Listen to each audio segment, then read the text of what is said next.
I got the email. I was actually on the river when I got the email. Came back in service. I was with my buddy Andy, and I looked at it, and it was the contract, and I opened it. It said Chamonix on it, and the first thought that I had was, they trust me in France with these kids? I've never been there before. So that was really scary. But then, you know, my confidence in myself started to kick in of like, you know, they chose me for a reason. They put me on this trip for a reason. Like, they've got to see something in me that I don't see like right away. And yeah, that just like kind of calmed me. Like, I've got 2 weeks of training. Like, they're not going to send me out there without them being confident in me. Right. So this is the Tom Rowland Podcast. Fascinating stories to amaze, encourage, and inspire you in fishing, fitness, and the outdoors. And we're brought to you by Black Rifle Coffee. I started this podcast as a way to connect with my friends, people that I admire and respect, and you. It has been a learning journey that's made me a better person, a better fisherman, a better father, and a better athlete. I'm so happy that you're on this journey with me, and I'd love to hear from you with show suggestions, guest suggestions, or questions. The best way to get a hold of me is through text. You can text 305-930-7346 for the fastest response, but if you prefer to email, you can send that to podcast@saltwaterexperience.com. That's a dedicated email address just for the show. If you like this show, you can show your support by posting about it on social media and tagging me. Text the link to a couple of friends that may also enjoy it, and subscribe and leave a 5-star review if you feel like I've earned it. The website is tomrowlandpodcast.com, and that is where everything lives. All past shows, you can go and listen to any show. You can look up all the different shows that we've done, both the How To Tuesdays, the full links, and the physical Fridays. They all live on tomrowlandpodcast.com. And the social media is Tom_Rowland, ROWLAND, on Instagram, or you can go to our big account, Saltwater_Experience. I hope to hear from you soon. So now, let's get on to today's show. I'm Hayden Rowland, and this is the Tom Rowland Podcast. All right. One of my favorite podcast guests of all time, Hayden Rowland. My son. What's up, buddy? How are you? Doing good. How are you? Good.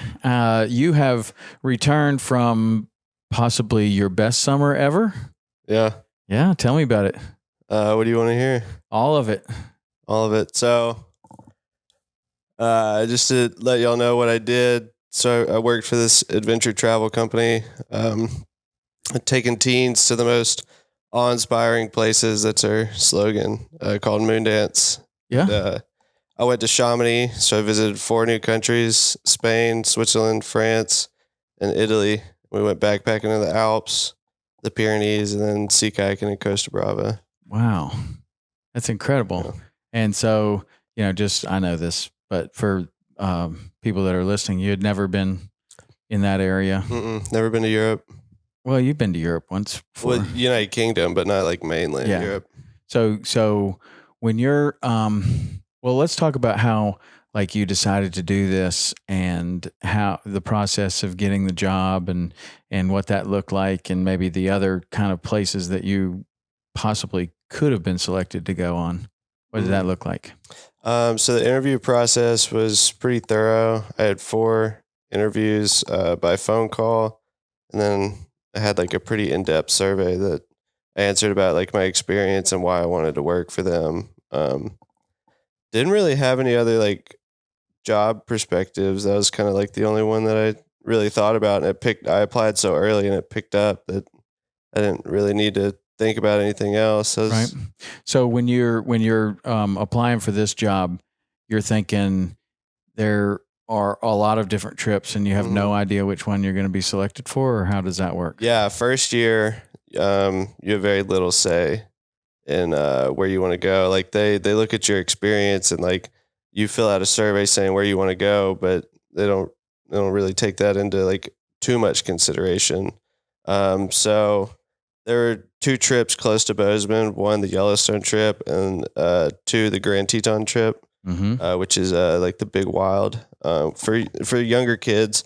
So I thought I was going to get put there because I have a lot of experience in that area. But they selected me for their Chamonix trip, which is like their pinnacle trip. Yeah. I thought you'd be selected there too because the Yellowstone trip has a lot of fly fishing involved. It's the only fly fishing trip. Yeah, and I figured who would be how would they find somebody better than you to do that trip? But so which ones did you put down on your thing originally that you wanted to go on?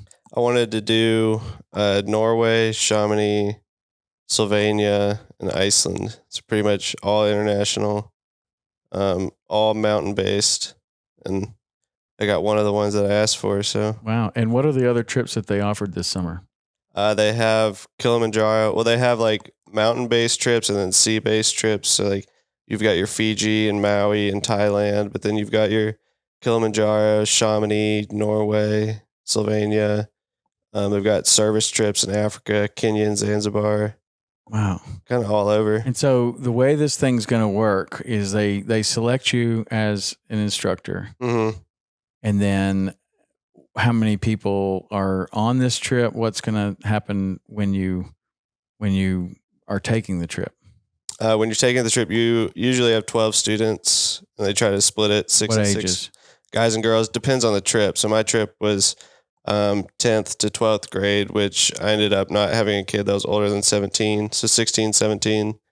But then other sections had 18 and 19-year-olds. So it depends on your grade, not your age. Mm-hmm. So I had 16, 17, but then the youngest is like 6th and 7th grade. Okay. And then so you're going to do this. When did you find out that you're going to get selected for that particular trip? I think around March. Yeah, there's still snow on the ground. Okay, and what did you think about that? Holy shit! And so you're what was like scary or intimidating or like overwhelming about getting selected for that particular trip? Yeah, so I got the email. I was actually on the river when I got the email. Came back in service. I was with my buddy Andy, and I looked at it, and it was the contract, and I opened it. It said Chamonix on it. And the first thought that I had was, they trust me in France with these kids? I've never been there before. So that was really scary. But then, my confidence in myself started to kick in of like, they chose me for a reason. They put me on this trip for a reason. Like they've got to see something in me that I don't see like right away. And, yeah, that just like kind of calmed me. Like I've got 2 weeks of training. Like they're not going to send me out there without them being confident in me. Right. So right. And so let's talk about that deal, the training. Yeah. Because you had to have your medical certification, right? So walk us through the training. So I left for school early.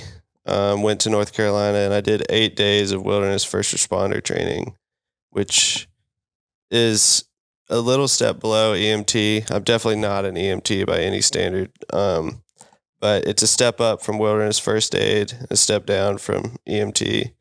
That was super intensive. We did a lot of scenarios, a lot of lecture time. It was super fun. I love learning about that stuff and running all the scenarios. We had a night scenario. It was pitch black dark, and all the patients were screaming, and there's blood everywhere. It was crazy. Well, that's one of the things when the pictures that you sent, it looked like they made it look pretty realistic. Yeah, like gunshot wounds. So like how does that open work? femur. What do they do? Like putty and fake blood and Putty and fake blood. And so they really try to make it as realistic as possible. Now, who's running this Wolfer course? this guy named Randy. He wasn't in Moondance. He was a part of solo backcountry. Okay. Yeah. And then that's an 8-day course. Mm-hmm. Okay. What all did you learn in that deal? Everything from blister and burn care to do traction in lines on open femur fractures to how to plan a evac. Is that something that you would recommend for people that spend time in the outdoors? Yeah, I think it's mandatory. It should be mandatory. Just like if you're going to go backcountry skiing, having your Avi 1, at least your Avi 1, it makes me more comfortable. now being that certified. I don't know. Education is super important, and I just think everybody, it would just make their time a lot easier and might help mitigate some risks. So with the some Wolfer stuff. course, what do you think that you're prepared to do now? I mean, like, how far could you take that? What scenarios are you capable of handling now that you might not have been before? Well, we're 5 miles into the backcountry. Somebody falls off a rock that's 3 times their height, breaks their tibia in half, poking out. I can respond to that now. Like, it's going to be super uncomfortable, but I can respond to it. So what would you be able to do as a Wolfer that, compared to like what an EMT would do? EMT would respond a lot better than I would. I can respond better than a wilderness first aid, where they see an open fracture, they're like, oh shit, let's call somebody, versus me, where it's like, okay, let's put the bone back in the body. Let's make sure we clean off the bone. I can reset open fractures. So wilderness first aid can't really do that. And then what does an EMT do? All of that and more? Yeah. Administer drugs. I can't administer drugs besides, like, I don't know. So when you're taking this, the Wolfer course, and you finish it, does that make you want to take an EMT course? I think it'd be fun if it fits into my schedule. I think it'd be super The one cool. that Turner did sounded pretty good. That was like a very condensed, high intensity version that was operated by Knowles, which sounded pretty cool. And he got that wilderness EMT. And the funny thing about that was that right after he got that, when he came home, he came home right after that. And then we put him on an airplane to go back, and somebody went down in the airport, and he had to respond to that. But before that, even the day before, we went into a restaurant, and this lady is just laid out on the ground, and Turner was like, no one's doing anything. And so he goes and responds to this lady on the ground. He gets somebody to call 911. He basically just makes her comfortable and is trying to figure out what's going on. But, obviously, if you're in a town, 911 is the best thing. Get the paramedics there. Yeah. But it's just funny. Like, as soon as he came back, he encountered 2 situations. Like right away, just like people just laid out, and he responded. It was actually really cool to see him and how quickly he just went right into it. So yeah, you should do the EMT course too. That'd be cool. I'd like to do that. Yeah, maybe we can do it together. Yeah, that'd be fun. Yeah. Okay, so you get your Wolfer, and that's the first part of this training. So then, what does the training look like after that? I have a day off and then 2 weeks of pretty intensive training with Moondance. So you've got all the leaders there. And we go from 6:30 to 10:30 every day of mostly lectures, scenarios, meeting with people, talking to the office, playing group games, having fun. And how many people are there? It was like 150. 150 people, all like you, just getting ready to lead one of these trips? Yeah, well, there was HQ there, so they didn't go out and lead trips, but I think we had like 140-something leaders. Wow. So I got to interact with people from all over, all different backgrounds, leading all different kinds of trips.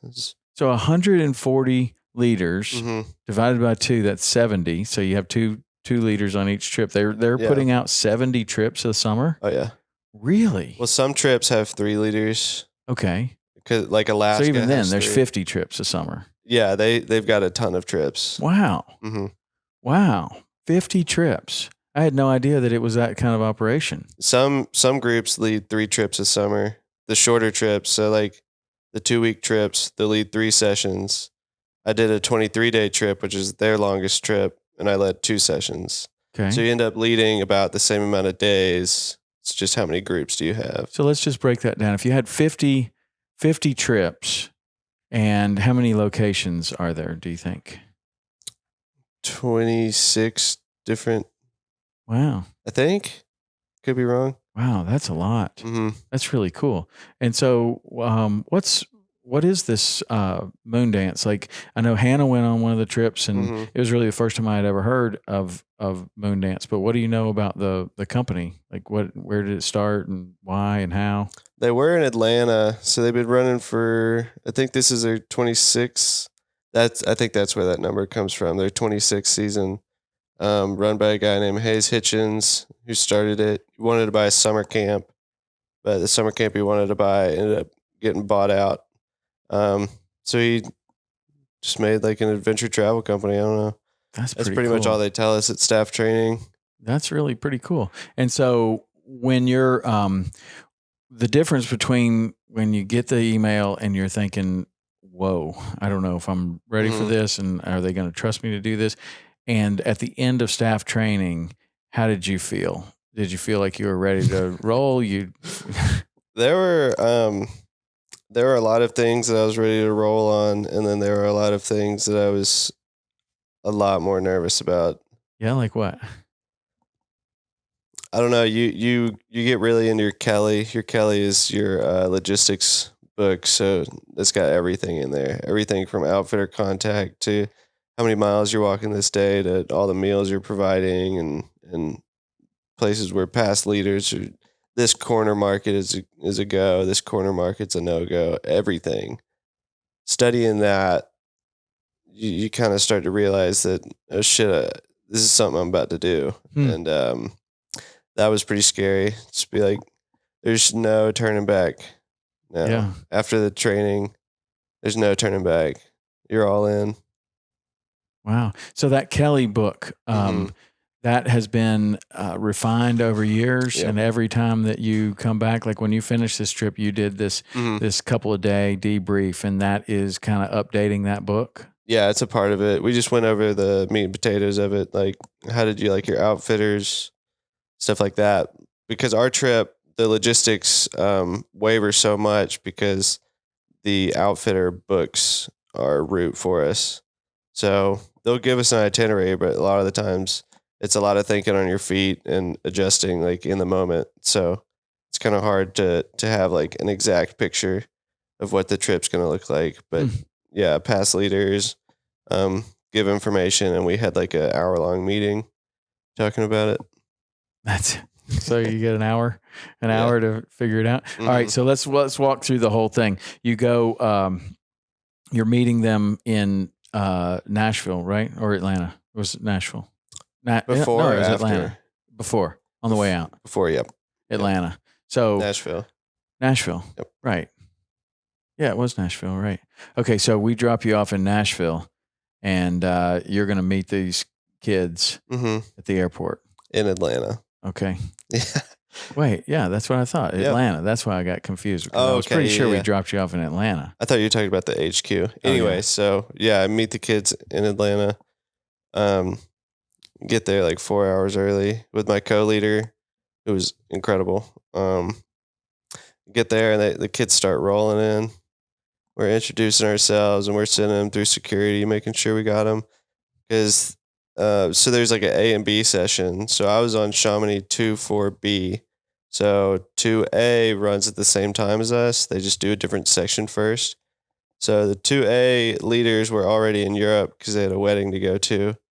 So me and my co-leader were responsible for not only 12 kids, but 24 kids getting over there. Whoa. So we had 24 kids. Well, a couple of them met us in Europe. So 20 kids in an airport who I'd never met before.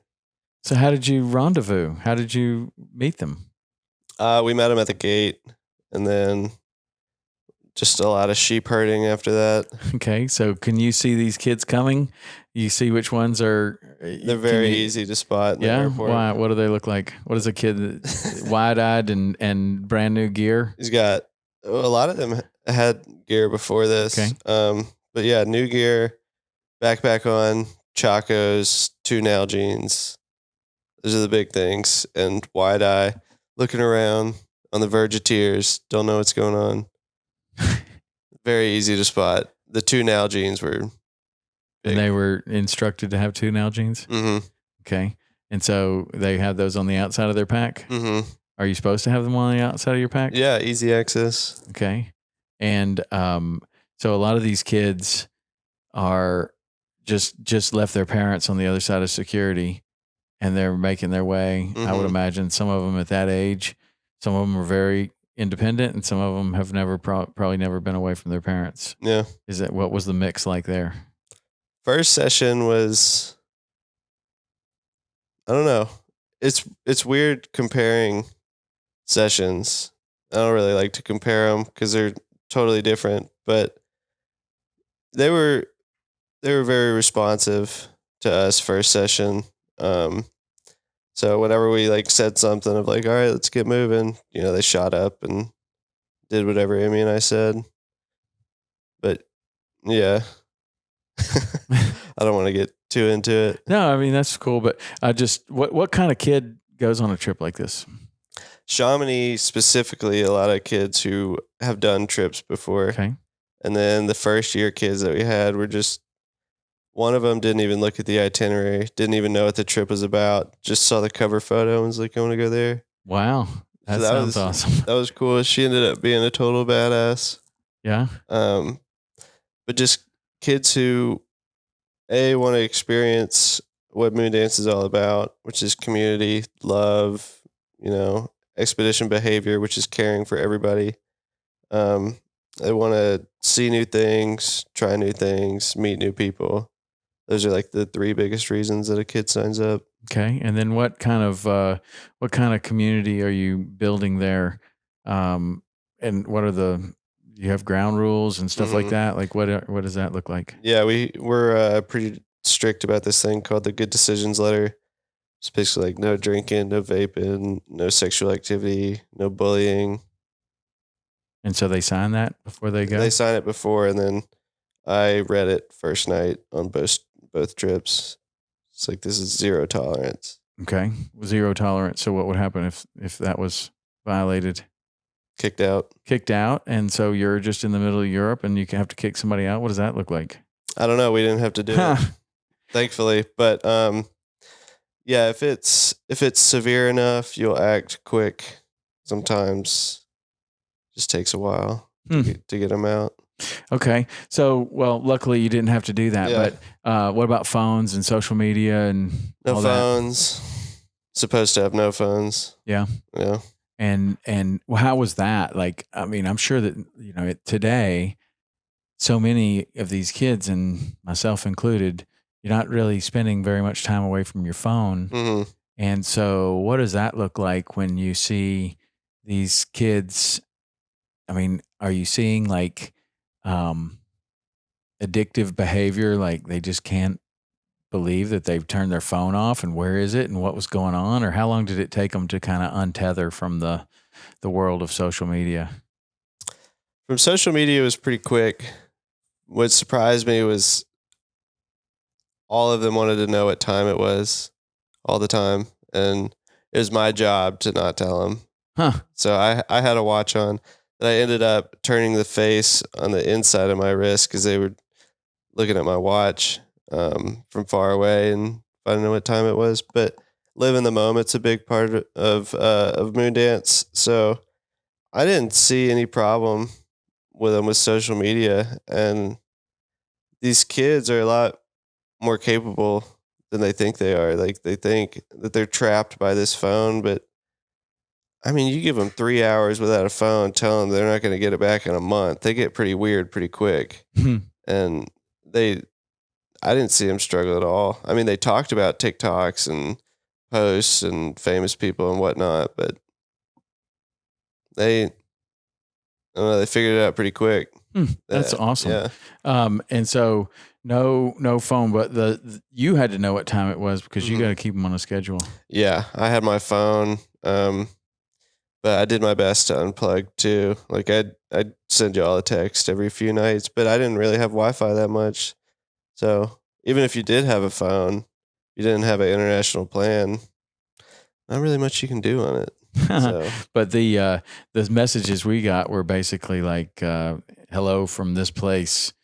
Everything's fine. Talking 5 days. Yeah. And then we would text right back and you had already turned your phone off. Yeah. I was not keen on having my phone. Yeah. What did you think about that? Untethering from, I loved it. yeah? Yeah. I wish I could do it in daily life too. I mean, I can. It's just a little more difficult when it's not mandatory. Seems like it's like almost like boredom. Like if there's the slightest bit of boredom, you pick up the phone and look at it, Mm-hmm. and it's like, I don't know. That's where things are so different than when I grew up. When I grew up, like boredom was like a thing. It was like a tool that was beneficial almost. That it's almost like bored. We would sit around and get bored, and then we'd be like, let's go ride our bikes. Let's go play football. Mm-hmm. Let's get a football game together. Let's do whatever. But there was nothing on TV. We had 3 channels. There was nothing on TV except old people shows like soap operas and Lawrence Welk and stuff like that. Lawrence Welk was the worst show for a kid ever. It had like this big, I guess it was like called a big band. They had like horns and drums and all this stuff in the back, and everybody was dressed in like a coat and tie. And Lawrence Welk would sing, and there would be people that sing and stuff on there. And I remember there were bubbles all over the place. Like they would be doing all this music and there'd be bubbles. And for a kid, you're just like, "Bleh." You want to throw up, like just watching that. And so if Lawrence Welk was on, you could be sure that every kid was outside because nobody's watching that. No kid wanted to watch Lawrence Welk. And that was the big show. And so we would go outside all the time. It's so different now. Mm-hmm. It's so different, but it seems like like everybody's afraid of boredom now. Like you don't want to be bored for even a second. And you can just pick up your phone and look at Instagram or TikTok or something for a few seconds, and you get Mm-hmm. like some kind of dopamine rush to your brain that who knows if that's good or bad or whatever. But that's super cool that they took away you took away the phone and gave these kids that experience of not really having a phone all summer. Mm-hmm. That's pretty cool. Yeah, it was cool. Yeah. And so, okay, so you land where? We land in Paris, and then we have a connecting flight to Geneva, Switzerland, and we had some trouble in Paris right away. Like what? There were 2 flights to Geneva. Mm-hmm. One that was like right after we landed, and then one that everybody else was booked on. So there was like 3 or 4 students that were booked on the first connecting flight. Ooh. On your trip? On my trip. What about this other trip that you're responsible for getting these other kids over there too? There was one girl who's booked. I'll get to that in a minute. All right. So we land. We're about to. First of all, our flight gets delayed because there's a cyber attack in Switzerland. I don't know what that was about, but flight gets delayed, and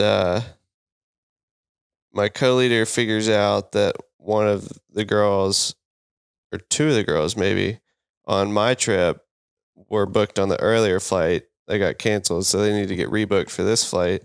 So she runs and goes and does the whole thing. We're boarding the plane. I'm the last person boarding with a girl on the other trip in front of me. She scans her ticket. It's the wrong flight. They give us 5 minutes to rebook it, which was weird that we couldn't book it at the kiosk.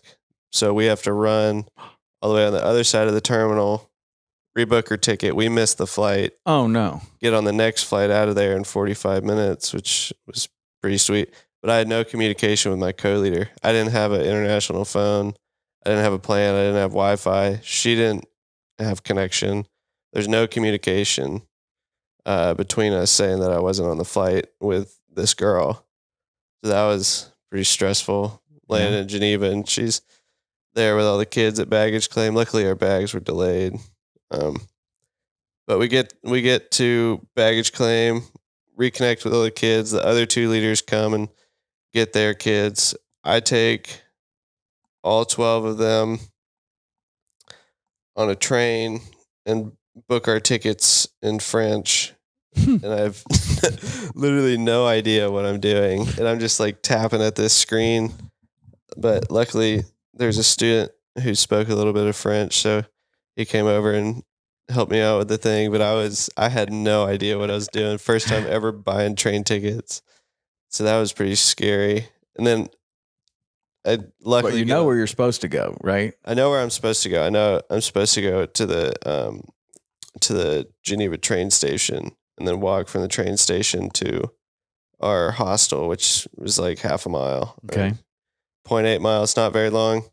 And so I'm like trying to find this train, and I've never been on a train in Europe ever.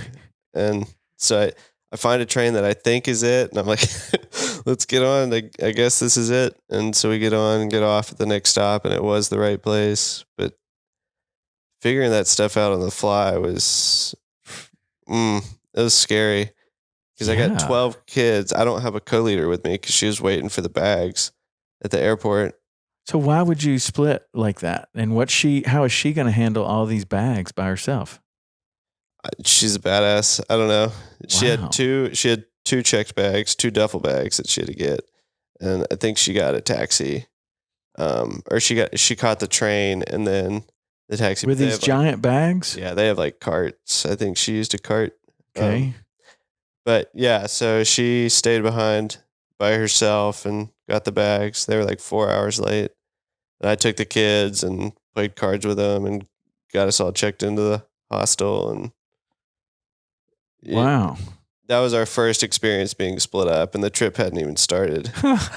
So that was, we got split up a few times over the summer. Okay, so what's the schedule like now that you're there? Are you cooling down a little bit? Like, it seems pretty stressful so far. Yeah, no, there was no cooling down the whole summer. It was always going. So from there, we check into the hostel. We have dinner that night. We wake up, go to the train station early. We have a 10-hour train to go across the whole country to Lourdes.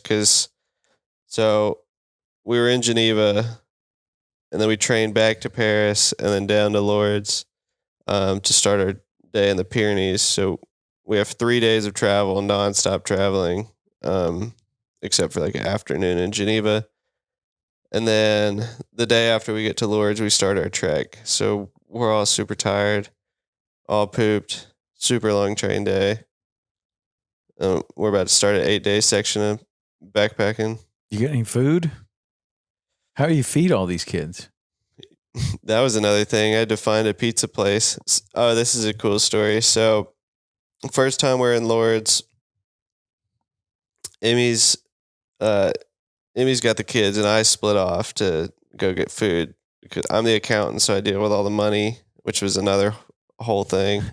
But so she like looks up this pizza place, and she's like, "I think this is a good one. You should go get everybody pizza." I have no idea how much the kids are going to eat. It's just totally eyeballing it. So I walk over. It's like 1.2 miles. I walk over to this pizza place in Lourdes, and I walk in and ask them if they speak English. Very little. So I'm like communicating with this Italian man, like, I've got 12 kids I'm trying to feed. Can we get some pizza? He's like trying to translate what all the types of pizza are. And, I get a whole list going, and I'm like, can you deliver? Like, is this something that you can deliver? And they don't deliver.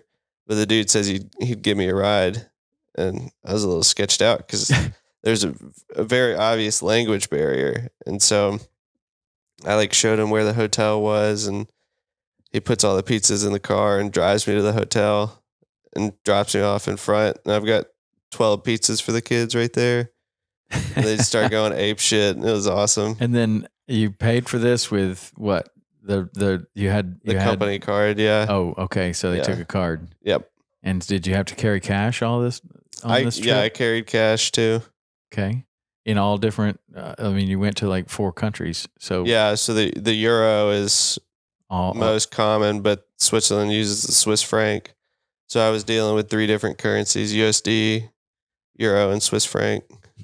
As the accountant was kind of a nightmare. Yeah. But so getting them fed, was that a challenge throughout What was the best meal that you had? Oh, we went to an Italian restaurant in Italy, which I guess is just a restaurant, Yeah. but that was really good. What'd you get? The stuff was already like pre-bought, so we had pizza, pasta, salad, bread, the whole works. It was awesome. Yeah. But there's this one refugee called Bujarillo in Spain. It was so nice. Like definitely the bougiest place that we stayed the whole summer. And every time we would go in to sit down, they would have like 2 jugs of wine on the table. So, drinking is off the table. Like there's zero tolerance with drinking on Moondance, especially for the leaders too. Like you can't do anything. So every time we would go in there, I would just like grab all these jugs of wine and like put them on a different table. And all the kids would like look at me and don't get any ideas. What would the restaurant owner be like? Oh, they didn't care. I'd just be like, no vino. And they'd be like, okay. Okay. And so that was your best meal. And then tell me about like the way that this trip works out. Like you're the leader and you're responsible for getting all of these kids fed, sheltered, travel from one place to another. And then when you get to these other places that are already scheduled for you, right? You're like going to outfitters and you're going to a guide. Like, tell me about the activities that are planned and what you're going to do when you get to these different places. So first section that we did both times was 8-day trek in the Pyrenees. We're staying in refugios, just like little mountain huts made of stone. Super awesome. They have electricity? Electricity, yeah, Okay. most often. And how many people water. would stay? And what if it was full? How many people would be there? The biggest one was Goritz, which was in Spain. 200. 200 people could be there? People camped out in tents outside too. That one was probably the most popular one Okay. that we went to. And so you're not carrying tents with you, right? Hell no. So not on this trip. Mm-mm. So that's not the way you normally roll. Like when you went to Knowles. Yeah. Very different than what I'm used to. Okay. So what was this like? So what was each person carrying? Like if you were to be perfectly prepared for just the trip that you had, like what did you need to be, each person need to be carrying and have? As a student or the leader? Either way. Either way. So as a student, you need like a pair of clothes to change into when you get there. So one set of clothes for that, one set of clothes for hiking. You need a pack towel, a little, lunchbox bowl. They're really strict on food waste over there, so capturing everything that you can. What do you mean, like restrict on food waste? They don't like to waste food, so if you don't finish a meal, they get pissed. Which is something that we encountered quite a bit. Did you take it with you? Tried to, yeah. Or whatever leftover food that we had at dinner would then be our lunch for the next day. So it was kind of a double whammy if the kids didn't like it. Spoon, hat, sunglasses, sunscreen, chacos. So really not much. Everybody's carrying 20 pounds? If I were to be a student on this trip, I would get away with 10. 10 pounds. 10 pounds. And you just wear the same clothes all the time? How many pairs of underwear would you take? I would bring one extra pair of underwear. One extra pair? For 8 days? Hell yeah. Okay, but you're on this thing for 23 days. Yeah, but like the packing list that they give you, you should be able to divvy out your clothes throughout the whole trip. Oh, so you have a big backpack and then a small, or so you have a big duffel bag and then you have a small backpack? Yeah, so you travel. The way that I did it is I traveled with my backpacking backpack, and then I had this like collapsible day pack that whenever we got to where we were staying before our next section, I would throw everything that I wasn't going to use in there. So I dropped like 15 pounds. And where does that stay? At the hotel. Oh. They allowed us to keep gear there. Okay. So then you just go super light, and you only need one extra change of clothes. Yeah. For the students, yeah. For me, I had a big repair kit because I didn't know if kids were going to be busting buckles or breaking seams or anything like that. Med kit, blister kit, iPad, charging stuff, international phone, passports, Man, med like, forms. you're perfectly prepared. You had all of that. Mhm. Did you have the charging, like some sort of a battery powered charger? Yeah, portable charger. Yeah, Portable charger, I had one of solar those. paneled, solar powered. International adapter. Like it became pretty clear to me pretty quick that, like we were talking about earlier, this is not the kind of trip that I'm used to. And I'm used to a pretty heavy pack, carrying a lot of gear, carrying food, cooking stuff, sleeping in a tent. And this was, I felt guilty sometimes. It's just Yeah, but it's kind of like, so nice. yeah, it's nice, but it's kind of like it's kind of the same, right? Like you're just learning how to thrive in a different environment. Mhm. Like what you're talking about before with the Knowles trip and everything, the heavy pack and the you're bringing a camp stove and you've got all your own food and you've got a way to make your water, potable, and you've got your good sleeping bag and you've got rain gear and you've got, I don't know, whatever else you're carrying. Mhm. And then you're going to Alaska and you're living in like harsh conditions, but Mhm. you're carrying everything that you need. Whereas this situation is you're blending into a new population, 4 different countries. You've got to have a way to communicate. You've got to have money. Mhm. You've got to have different currencies. You have to have, you know, uh, ways to use electricity, like the different adapters, and Mhm. all these different places have different adapters. Like when I buy some kind of crazy thing that's also available in Europe, they always come with all these different adapters that look, I don't know, to us they don't look like anything you would ever use. Mhm. But when you go, like when I went to Australia or whatever, like if you didn't have that adapter, good luck, Mhm. right? You had to have that. So like it's just kind of interesting to hear you kind of talk about this because like you now know how to thrive in all these different areas. This was kind of like more of an Mhm. urban kind of thing almost, even though Yeah. you're out there. And the skills that it takes as a leader on this trip versus Moondance runs a Alaska trip that's very similar to my Noah's trip, minus the curriculum and the intensity. They go to the same places. But yeah, I lost my train of thought. The skills that you learn. Oh, the skills that you learn, or that you need. Like the trip that I did with the Moondance was very soft skills driven, which I guess is now a strength. Before, Well, tell me it what the wasn't. difference is between soft skills and hard skills. So hard skills would be uh, setting up a tent, fishing, hunting, Mountaineering. mountaineering, backpacking, setting up tarps in turbulent conditions, river crossings, reading a map, navigation, using a Garmin, Building a fire. building a fire, any sort of medical training, Okay.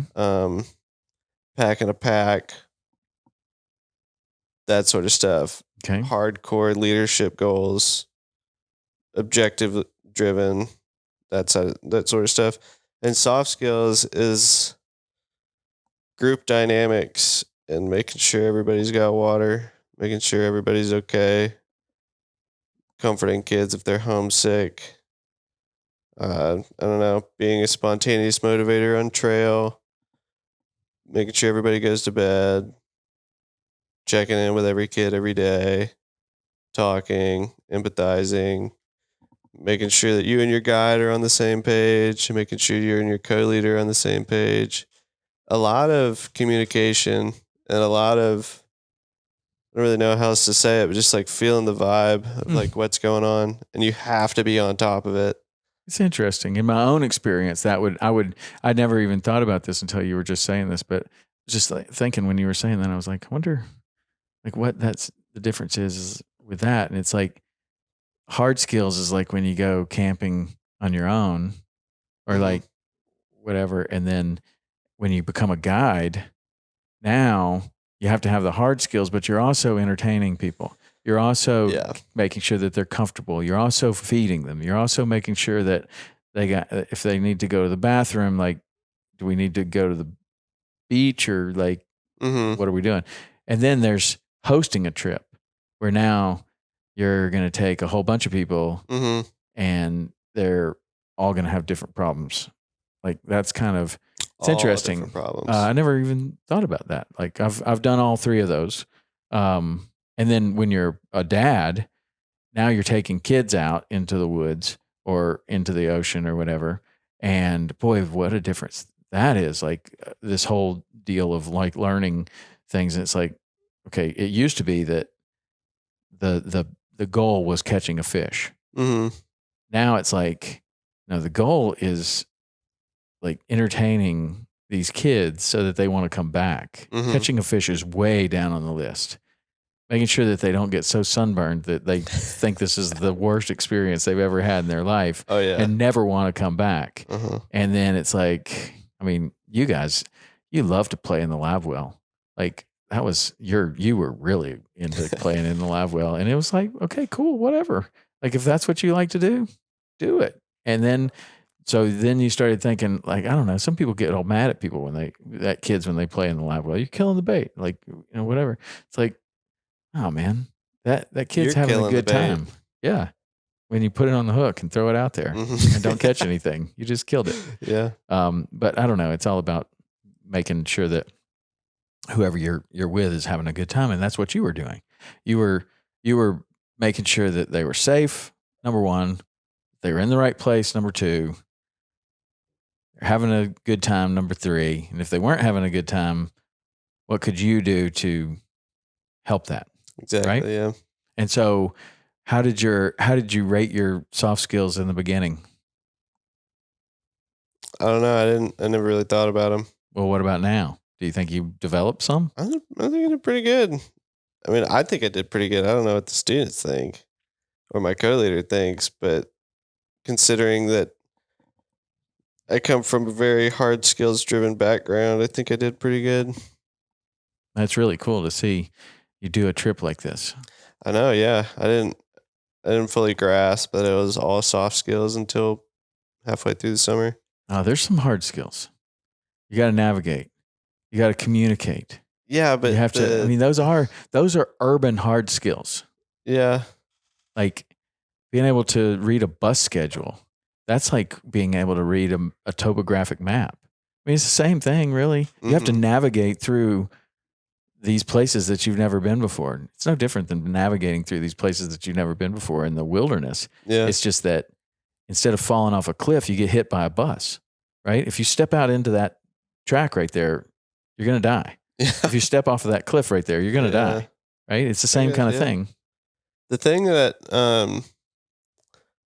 like most surprised me, or not surprised me, but the thing that I just thought about the most of like what you actually need to be this specific trip leader is you got to be really, really good at thinking on your feet. And because every day you wake up and you think that this person, is doing okay, or that they had a tough day yesterday, but they overcame it. But then, oh no, they're not doing good. Or it's like, oh, this person had the best day in the world yesterday, but they're not doing good today. And what changed and how can I help? And okay, well, we're hiking on this trail and we're taking a water break, and the guide pulls me over and he says, well, I wanted to summit that mountain, but this girl back here is not doing good, so I'm going to change the route. We're going to do this instead. Great, cool. Thanks for letting me know. Stuff is changing all the time. Somebody would be completely fine and then have, stomach cramps that they can't walk, and they're pooping themselves on trail. And so do you think that like one of the things that I've learned when going into these different places, like when we went to Christmas Island, I took you to Christmas Island, and I had been to Christmas Island before. And when I went to Christmas Island before, a lot of people made the mistake of drinking the water or doing something. And so when we went, I was like, listen, boys, put a washcloth over the faucet in the sink so you don't accidentally brush your teeth with this water. Like don't this is a no-go. And when you go in the shower, Don't open do your not mouth. open your mouth and all this and all of these things. And we didn't get sick, Mhm. but it took a trip before where a lot of people got sick. Mhm. And then, like, do you think that if you were to do this again, that you could maybe make different food choices, or you could instruct people in different ways to where nobody got sick? Or is that just kind of part of the travel, that it's just pretty likely that if you got 12 people, somebody's... Yeah. The first session, we didn't have too many sickness. We had one kid who got motion sickness on a train. That was pretty bad. And then the same kid, we all ate the same thing, and he was the only one that had a reaction, but he had diarrhea all night. And then second session, we encountered some problems, pretty serious problems. We called it the Pyrenees plague because the Pyrenees when it was all hitting in. And I actually got hit with the Pyrenees plague too, but we heli-vac'd one girl out because of it. She got so sick, she couldn't keep anything down. She just didn't have anything in her system. She's so weak, and it was the right call to get her out of there. So we got a helicopter in, took her and my co-leader out. So I was with the 11 kids, 2 of them who were not in good shape at all. Stomach cramps, super nauseous, can't walk, not drinking water. Super bad shape. Same day, I had some stomach problems on trail too, and that was demoralizing to be the only leader in the group. I have no idea how long it's going to be until I reconnect with my co-leader or the girl, if she's coming back. I don't know. I have no communication with them. I don't have a phone. And I'm sitting up there painting the side of the mountain. I got 11 kids I'm responsible for down there that I'm not with. It's super stressful coming down, still not feeling good. And then I got to check them into the hotel, get them fed. I have these responsibilities that I have to do, and I feel like shit. And that was mentally extremely exhausting and frustrating because I'm supposed to be this Superman character who can do anything. And here I am, I'm sick. Sounds like you're talking about being a dad. I was a dad. They called me dad. They called me dad over the whole summer, which was super funny. But yeah, it was mind opening that I just you tap into this different world and you become somebody who you weren't super familiar with. It's just, my co-leader had this quote that she said all the time. It says, it all works out in the end because it has to. I just thought about that the whole time, that I have to get these kids fed. I have to get them checked in. I have to get them showered. I have to get them rested. I have to get them into the van. We have to get food. They have to drink water. I have to feel good. Taking some selfish steps to, like, when we get to the hotel, just, okay, I need 2 hours. Take a power nap, do what I can, electrolytes, water. So that sounds like you just had this summer of, I would say, enlightenment or like growth, And I don't know that you're fully going to understand that growth for a while, maybe until you even become a parent. Yeah. And then you're kind of like, I've already been here. Like, this is like almost deja vu. Like, you've got a baby there, and it's going to work out because it has to. Like, it has to. Yeah. It will. That's how it is when you're a parent, especially for a young parent. You're just kind of like, I have no idea what I'm supposed to be doing, but I know it's going to work out because it has to. I mean, that's kind of the thing. Like, we're going to figure this out somehow. Yep. And then if you have the right partner, you tell your wife, I need an hour, and you got to hold down the fort for an hour. And then she does. And then she says the same thing to you later. I need an hour. Yeah. But really what you want to say is, I need a month, but there is no month. Yeah. So when you look at, like you've been on both sides of the fence here. You've been a student at a Knowles course, and you've been a leader of a Moondance course. Very different. One's hard skills. You learned a ton about wilderness living and leadership on the Knowles course, and then you're on the other side. You're learning a lot about soft skills and a different type of leadership on the Moondance. Do you think that both of those are complementary, or do you think that one you learn more than the other, or where do you sit with those two things? I mean, are they on two different ends of the spectrum, and they're two totally different things that you can't even compare, or are you closely comparing them? Both. I think it's really hard to compare the two, but one thing that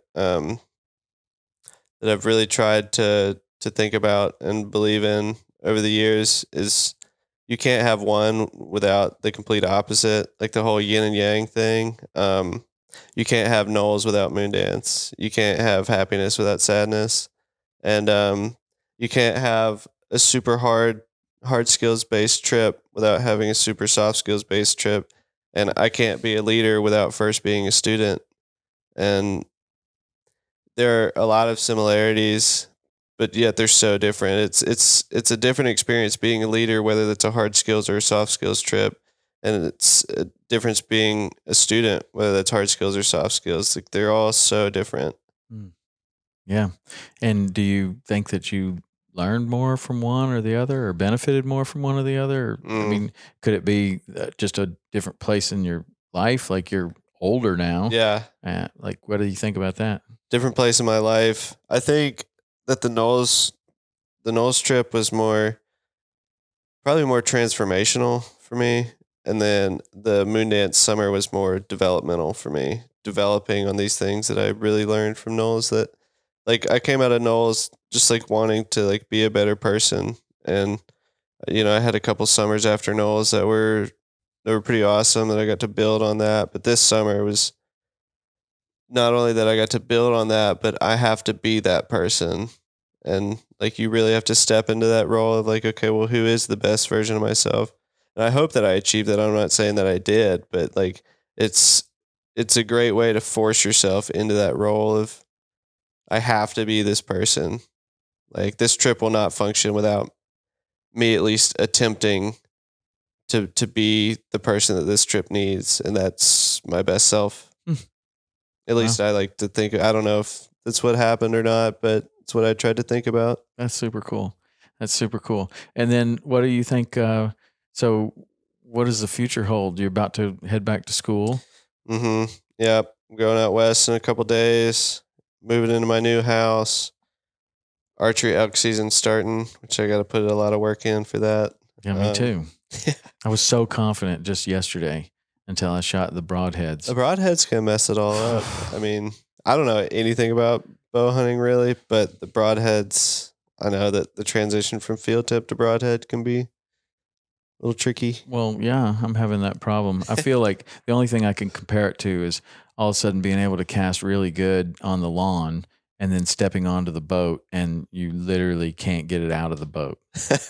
And I've seen that happen lots of times, and people are like, I was really good at home. And it's like, yeah, well, it wasn't rocking. There wasn't any wind.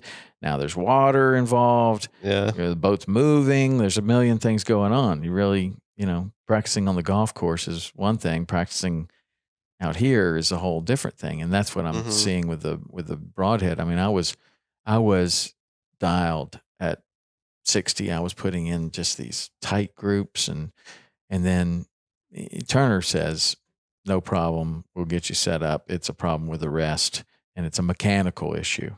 Like, it's not that I all of a sudden can't shoot anymore. Yeah. But there's some sort of mechanical issue that I haven't encountered before, because I'm a beginner bow hunter, kind of like you and you're a little ahead of me, but we're on this kind of the same path. And luckily we have this guide in your brother that is a little further along than us and has already worked his way through a lot of these issues.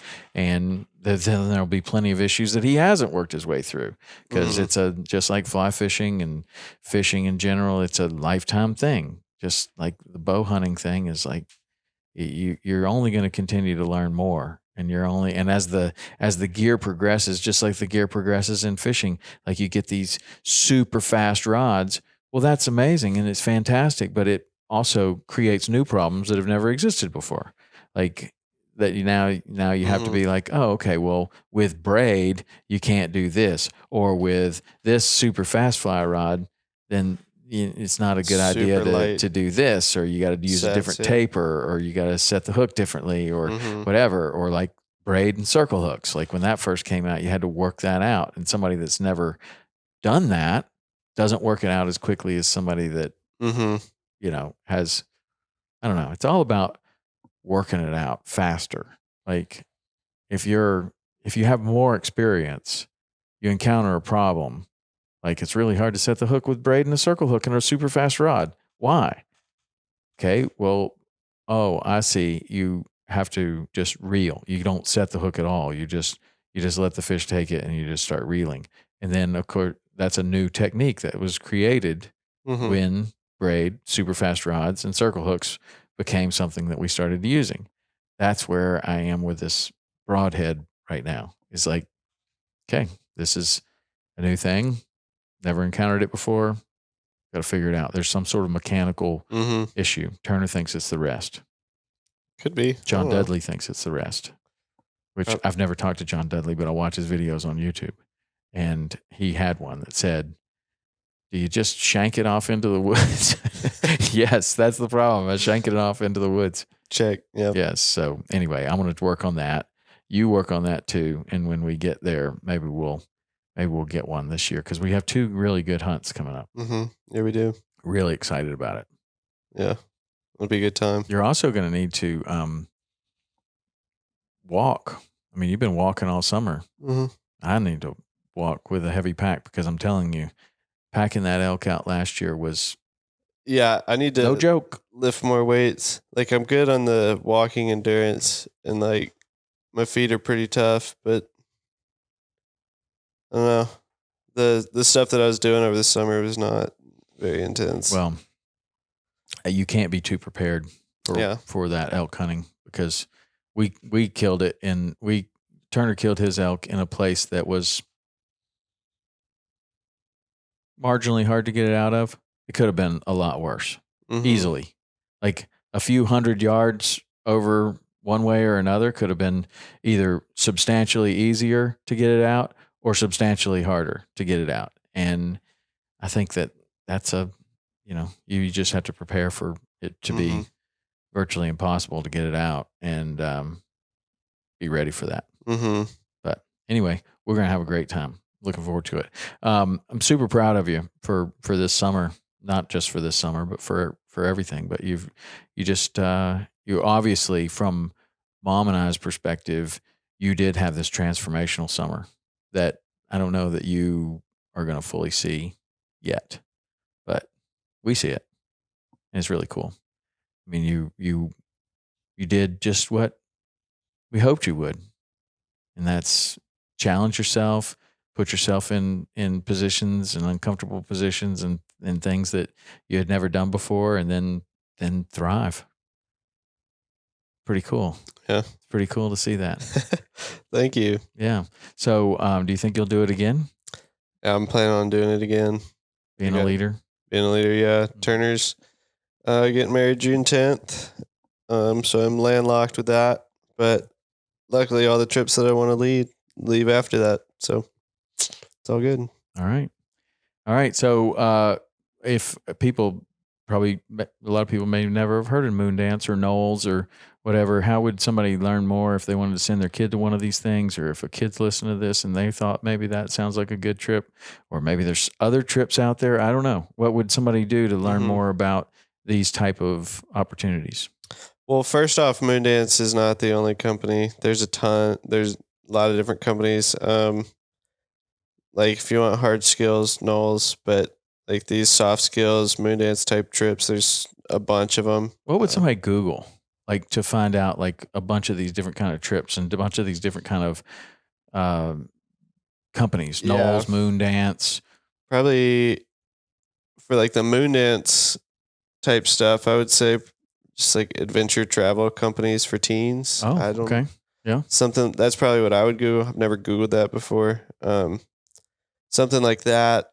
But we ran into one company called Apogee in the Alps. So they run the same Chamonix trip, but that's more like a northeast company. So Moondance is like a southeast based company.